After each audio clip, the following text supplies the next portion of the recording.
A very good morning to one and all present here, and it's an absolute pleasure to be amidst such learned professionals and doctors. Hearty congratulations to entire IMA team for putting together a conference of this order where you bring in the very innovative topics like AI into the doctor circle as well.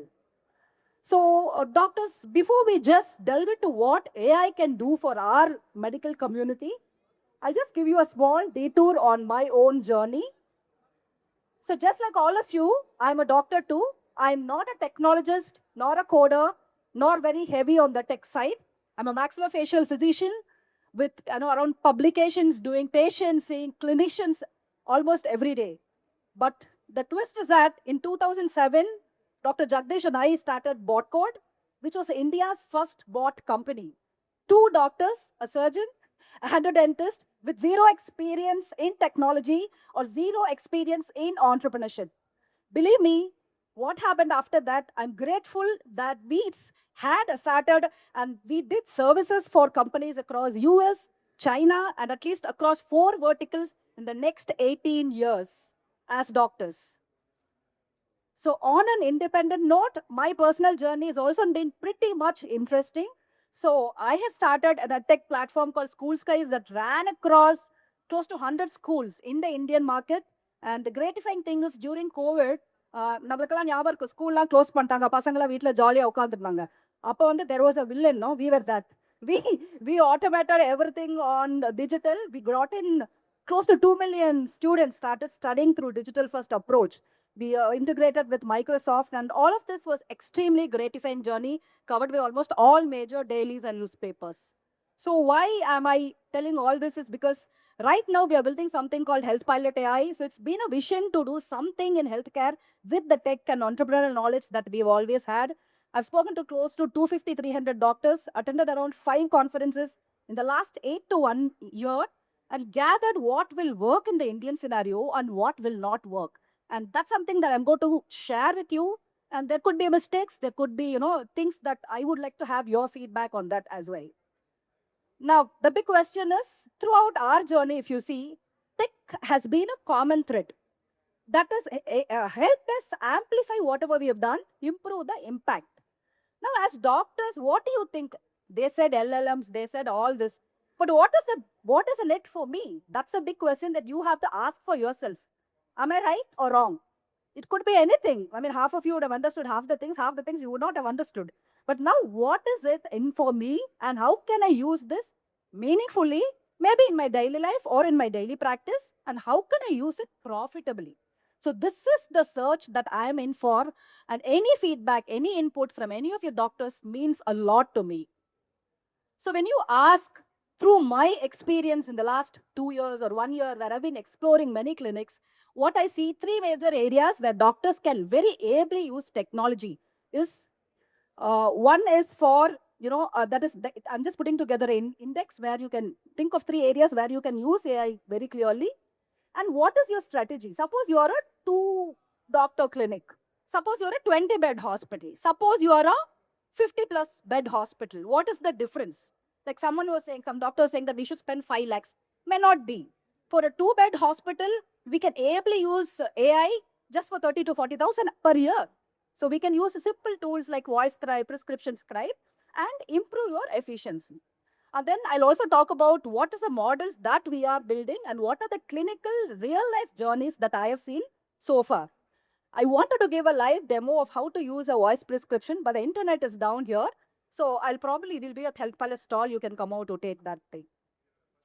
So 3 numbers that every doctor should remember today is globally, AI in healthcare market is going to be $188 billion by 2030. That is a fast growth. And please note this number, and you don't want to be left behind. 70% of patients in India start their care journey either with Googling or ChatGPT. Believe me or not, we can't be in denial. We have to agree to this and understand and go by this. And sadly, 1 in 3 patients will drop out before you complete your journey. Why we don't know. They may be going to your neighbor's hospital, or maybe they lack motivation and they don't come back to your hospital. That's yet to do. But what can AI do to remove these problems? That's what I'm going to be talking about. When we go deeper, this is a quiet problem in every clinic. You know what are quiet problems? Like if you take, I always felt, marriage and running a clinic is alike. The problem, you start living with the problem and the problem ceases to be a problem. So some of the problems you just live with it and you no longer understand that, oh my God, after studying 15 years, I am going spending so much of time in administrative work, chasing my staff and all that. So this kind of quiet problems exist. They say that it's given by Annals of Internal Medicine that 40% of healthcare people lose their time in administrative works and chasing their staffs. And then there's a WhatsApp chaos from prescriptions to images to even pictures of patients' photos are shared in WhatsApp. That's a complete chaos and not a DPDP compliance one. No shows. 1 in 3 of your patients are not going to come back. You can chase them with your, assistants, follow-ups, schedulers, and everything. Still, it's going to be happening. Dropout is common. For hospitals, there's a big margin pressure. There's a rising manpower expense. It's not like those days when there was a second line of help. And I'm not there, somebody's taking care of my hospital. That is not happening today. And there is increased operational cost because of lack of efficiency. Systems are not there. When systems are not there, the efficiency is not there. Now, I was talking to you about 3 areas where we can use tech or AI. See, we are all talking about AI today, but honestly, look back at it. In 2000, it was internet, IoT. We all spoke about now. We are actually living with it. We don't even realize it. Today, it is AI. So it is just a wave that is going to transform us. As soon as the better we go with it, the better will be the output for us. So marketing and visibility is one area where you can put in a lot of AI tools along with the other technology that is existing. Second area is like what Dr. Jagdish was speaking, clinical decision support. So this is an area where I'm using AI personally for my complex oral disease cases. I know a lot of doctors are using it. And documentation and publishing. This is a super impactful area because what used to take months for us to publish today is just a matter of days. You can pull out a publication in 1 or 2 days if you know to use the proper AI tools. Going to marketing and visibility. So by the time they sit in front of you, they've already Googled you, they watched your reel, and they've also read your 3 views. Do you agree with me or not? Yes. I know I think I'm the last generation which did not do reels. I mean, everybody else, younger to me, are all, even before they finish their PG, they're already popular on Instagram or Facebook. Doesn't mean that we have to follow the trend. However, educating patients is a very primary thing today and it is non-negotiable. In whatever way possible, creating content is excellent one. In fact, we should not call ourselves influencers. We should call ourselves de-influencers. We are breaking myths that other influencers are putting in. So how can you be findable? How can you be credible? How can you be educationable and reachable? So findable, when I say be in on proper, be able to be Google, patient should be able to Google you on the maps with photos, your clinical hours. Credible, having a good amount of reviews, having mechanisms to capture patient reviews is excellent. And education, creating content. Creating content is again super important. Patient will definitely look for your content and AI can help in this kind of content creation as well. You can have a neat content management system in your own portal. Imagine after a surgery, you send the patient, after a hernia surgery, you send the patient a video, your own video on how to post a hernia surgery care can be like. It's a lot more impactful and you're engaging with the patient one-to-one. These are areas where I found that there is real impact. And then reachable. It could be WhatsApp online booking, AI receptionist, or AI follow-ups. Now you have a lot of AI voice assistants who can actually take calls. If your hospital is huge and you're getting 30, 40 calls, AI voice assistants can take calls, convert and immediately lead it to your EMR, which means you're immediately capturing your leads or your patient concerns. And this is again a very important thing to note. 78% of your patients will choose provider who respond first. What happens in a daily clinic or a hospital? There is a jot form or an inquiry form. Patients leaves the details there. The next day, the receptionist may or may not call. And in between, doctors, we are not even aware. We are just going and ask him, "Ennachuma ella theriyala doctor yarume varla." So this is the scenario that is going on. All of this can be solved with a very simple AI chatbot or auto messaging bot that can be automatically given in your website. So first reply should be within 60 seconds of the patient's inquiry. Does this sound like a lot? Actually, it is not, because with an instant AI chatbot, it's possible. So it's going to say, "I'm Dr. Pravina's AI assistant. I understand you have facial pain and I'm booking your appointment. And it's going to immediately book and it's going to sit in your EMR. And it doesn't end there, it also sends you the alert. I think this is a loop that we all want. And this is the loop that we are striving to build in Health Pilot AI. And what do I mean by a unified dashboard? You need to have all channels in one dashboard or one look. So it cannot be, your WhatsApp has some information, my Google has some information. It has to be unified into one dashboard. And smart qualification. What is tailored screening for the patients? So there are a lot of patients. Now AI can take inputs, can summarize it and give it to you. So there are a couple of patients who come for, let's say, bariatric surgery. A patient with a BMI of 27 or 28 only wants to lose weight. He's not going to go in for bariatric surgery. So this kind of a patient can be qualified to your nutritionist. He need not even see your bariatric surgeon. Imagine the amount of time that saves for you. And your consultants are already directed towards which patient is coming and when you are seeing. So even before your patient enters your consult, you know who's the consultant and for what kind of patients this consultant has to be mapped. So that's again a lot of time saving in terms of using AIs. So auto book consultations without manual work. AI can also be used for booking consultations and giving you the alerts. And this alert should not end with just the receptionist or the front desk. Alerts can go to your assistant physicians or the main doctors as well. So marketing your practice from click to booked practice. So when we have a hospital, we can have one landing page for each service. For example, take Girishwaran Hospital. If you take, there could be a page for gynecology. There could be a page for SIR, which is obesity. And each of these landing pages can have bookings in them. And clear one call to action, which means Girishwaran Hospital is not just popular for surgery, it is popular for gynecology also. Somebody searches for gynecology also, this has to come up. So that kind of automation can also be done on a multi-channel approach. Now there are wonderful, social media is wonderful. You can use Insta, Google, or you can geo-target. But what I mean by geo-targeting is just 5 to 10 kilometers. So we are, like any clinic is a, local audience attractive place. So targeting that is also useful. You can include your budgets and most importantly, review. See, it's educational content that we will be marketing. We're not going to be marketing anything salesy. It's going to be pure educational content. And whether this is converting to leads, which means are the patients actually coming at your website, booking your appointments and converting it into patients. This is something that we can review. And like I said, within 60 seconds, an AI chatbot can actually convert your booking into a proper patient who can actually walk into your clinic. So what is clinical decision support? So all of you in your hospitals, you have assistants or it's only you who sees the patients? We all have assistants, right? So, and sometimes we get very complex cases. We get cases which belong to other specialties. So we would require some kind of help. And this CDA support, there are a couple of tools that are extremely good. Like Open Evidence is very good. Glass Health is very good. So you can take a picture of this. There is a free tier in this. Though this is for the foreign population, a lot of questions and queries, this handles very well. There's a free tier and there's a paid tier as well. Now, before I go on to what generative AI can help us in clinical decision support, what is prompting and why is it important? So how many of you in the audience have used ChatGPT here?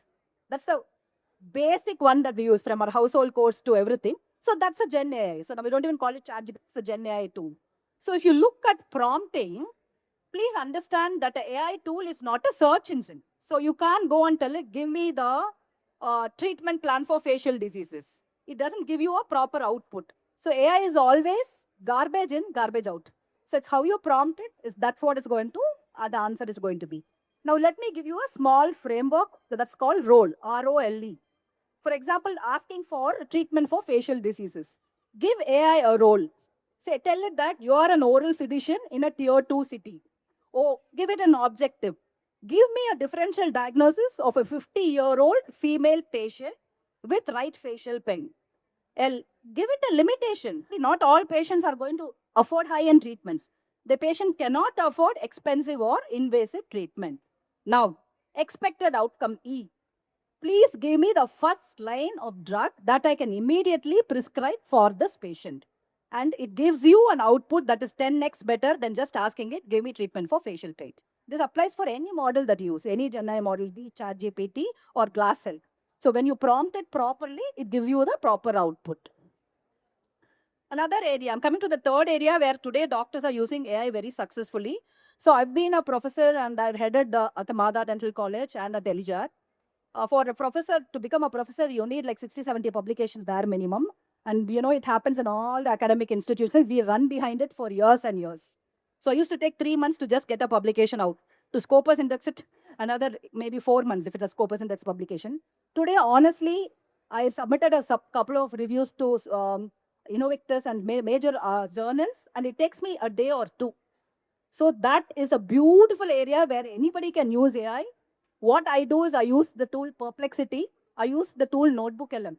Both of these tools are beautiful. It will fetch you. Perplexity will fetch you all research. It will fetch you all abstracts. Notebook LM will become a area where you can store all your research paper and get scientific literature out. You can tweak it. There's also an AI checker because you can't give AI guided articles to journals. There's an AI checker to decode it and there you can submit it. So you're learning all this saves like, I think it's literally saves years from our lives. So, and then automating documentation. This is again for hospitals an extraordinary area, I would say. You can get instant clinical summaries, discharge summaries instantly. You don't have to draft letters. Your nurses spend so much of time writing letters, discharge summaries and all that. All this can be automated with AI tools. And consent forms, your educational videos. You just give it one prompt and it will give you at least 10 educational videos. So especially Notebook LM is very good with podcasts and educational videos as well. So these are the three areas, like the marketing I said, clinical decision support I said, and thirdly I spoke about a little bit about shortening journals, publishing and all that. So why does a practice with AI quietly outperform one without? Firstly, it frees your consult time. You're not doing the administrative job or the job that you can delegate to AI. Just use it as an assistant. It reduces diagnostic errors. Suppose you're not there in the clinic, your assistant is there. She can use the Sirius too.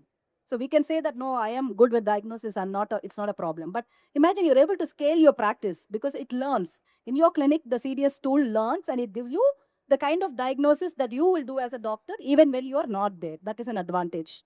And patient retention.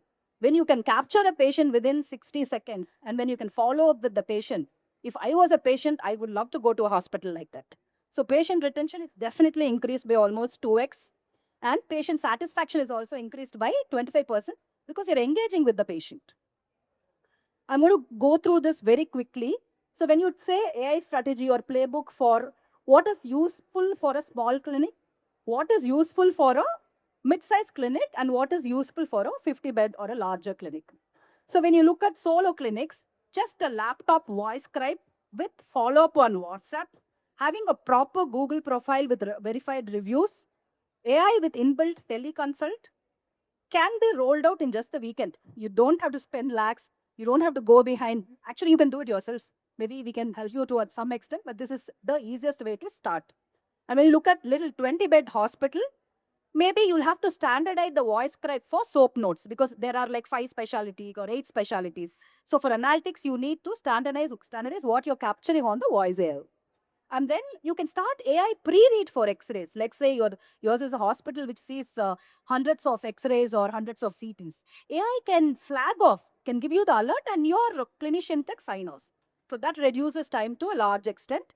Subscription plans. Commercially, like, imagine an obesity clinic running a weight loss subscription plan. You can use AI, you can use a packaging tool for it. You can use a personalized app.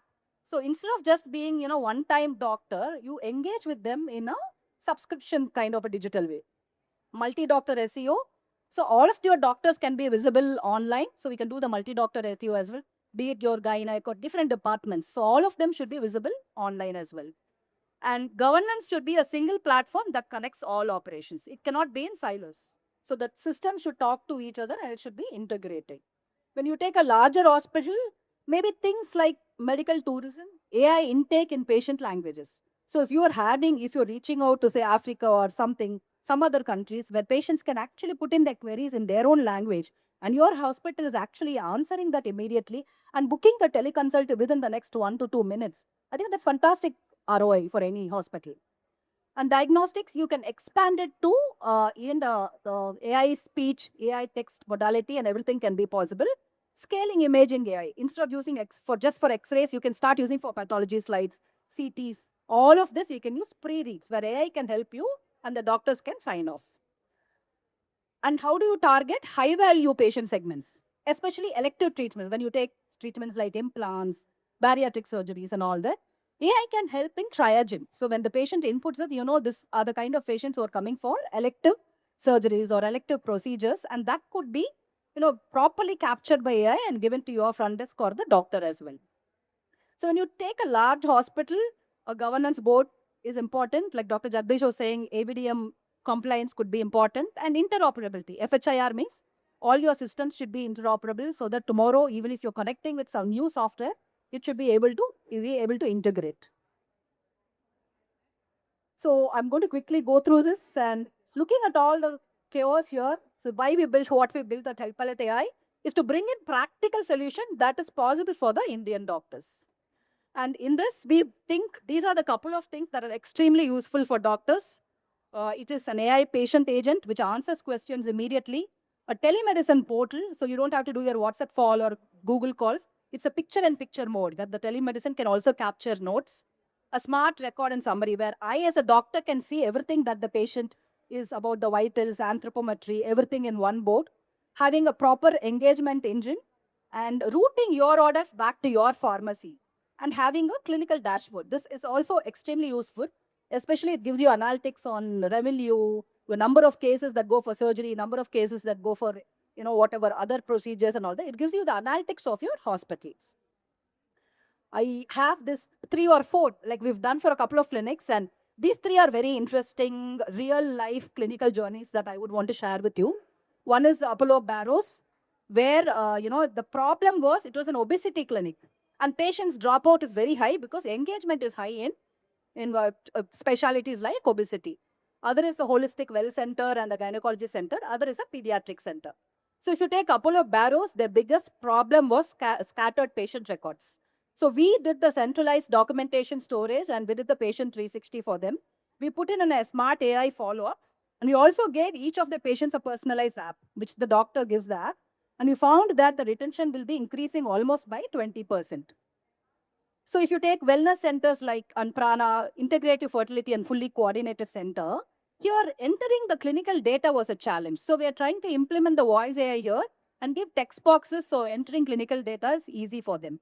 Another one is they conduct a lot of camps. So in camps, how do we get or reach out to patients and have good conversions from that? How can AI do the follow-ups and reach out to the patients? That's one thing that we are working on.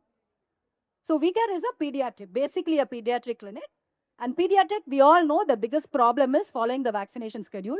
Parents also forget, children, they are not aware of it at all. So you are completely dependent on the front desk. So here the AI follows up.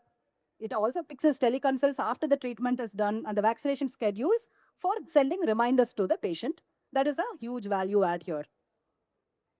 So just going little deeper into what we did for Barrows, which is an obesity clinic. So first we did a website that is uniquely theirs with AI intake and teleconsult portal. So you can see that start web checking. So patient goes in, gives all their details into that, and the AI analyzes it and sends it to the front desk. If he wants, the patient can immediately book a teleconsultation on the spot itself. We can also integrate a payment gateway like a Razor Pay or whatever, because sometimes you have teleconsults on charge, or you can give the entire patient package to them on the spot itself. And then the appointments are immediately booked. And if once the patient comes into teleconsult, it's a picture-in-picture mode. So I see my patient and I can take notes, and this goes and sits in the dashboard. So whoever is the patient and whatever is detailed is captured in the dashboard. And this is how your organization will see your number of patients, total number of doctors, all your tasks also will be listed on the left side. So as a doctor, you will have everything about your patient in your fingertips. Even on your mobile, there's a mobile app as well. So all of this is completely in your fingertips. Whenever you want, you can log in and see. This is an extremely useful feature. It's called a document analyzer. So AI, we know, can summarize large papers or volumes of data on that. So be it a Redcliffe document or Lister or patients with a lot of history, you can put it in the analyzer and it will analyze and give it to you. It's useful for both the patient as well as the doctor. So like I said, the clinical assistant, hey, like the Siri, it's always there for you, not only for the patients, even for the doctors. What was the last HbA1c value for Gerald? So I can ask AI to give it that to me. So I don't have to waste time asking my assistant doctor or the sister. A very exclusive mobile app is there that is given by you to the patient. So why we came up with the mobile app was it was easy for the care continuum. So patients can also log in their records, they can log in their food details, especially in diabetology and obesity, their activities.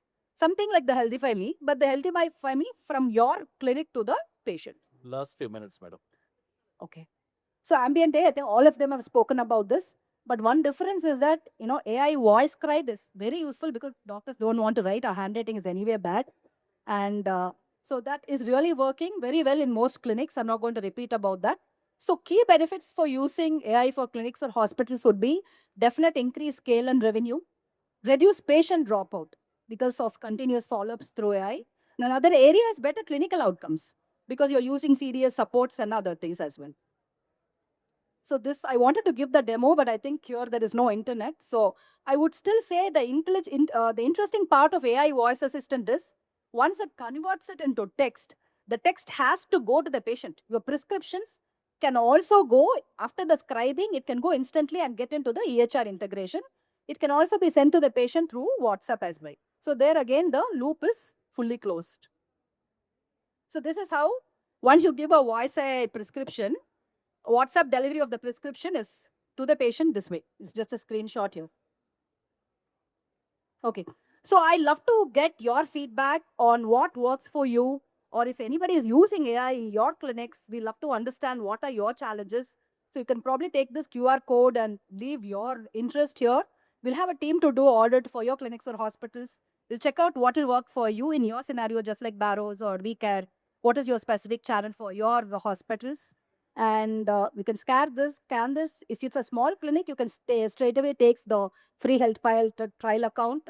And I'm Dr. Pravina Jagdish. I'm on LinkedIn, and I would love to connect with all of you doctors. So don't forget me.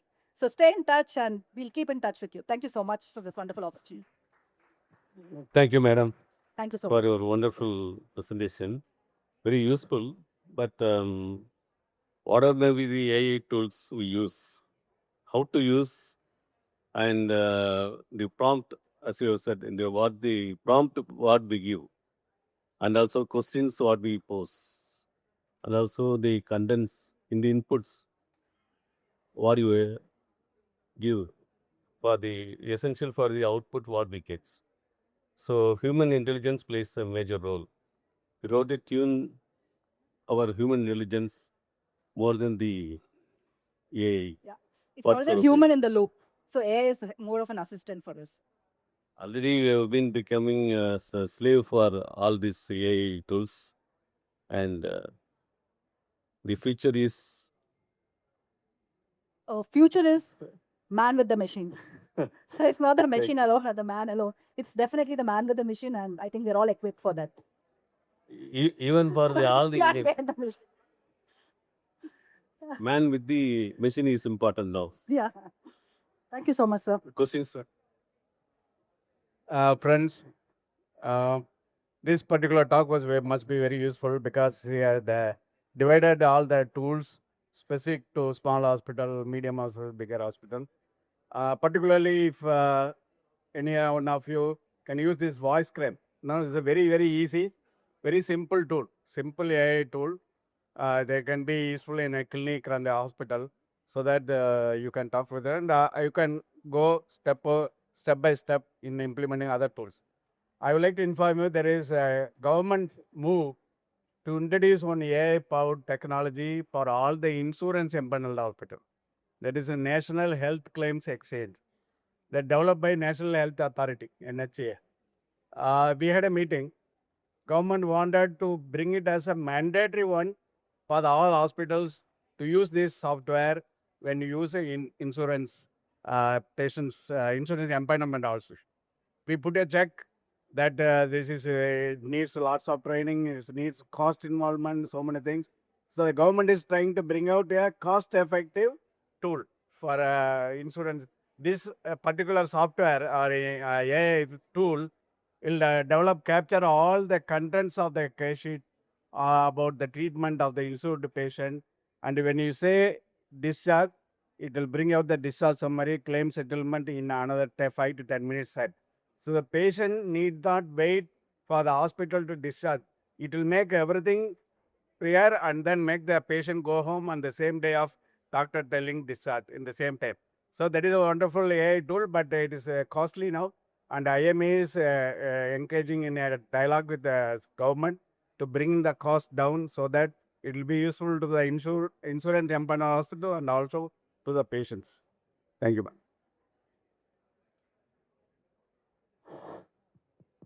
I request Dr. Sendamil Pari sir and Dr. Sasiraj to give the memento to the speaker.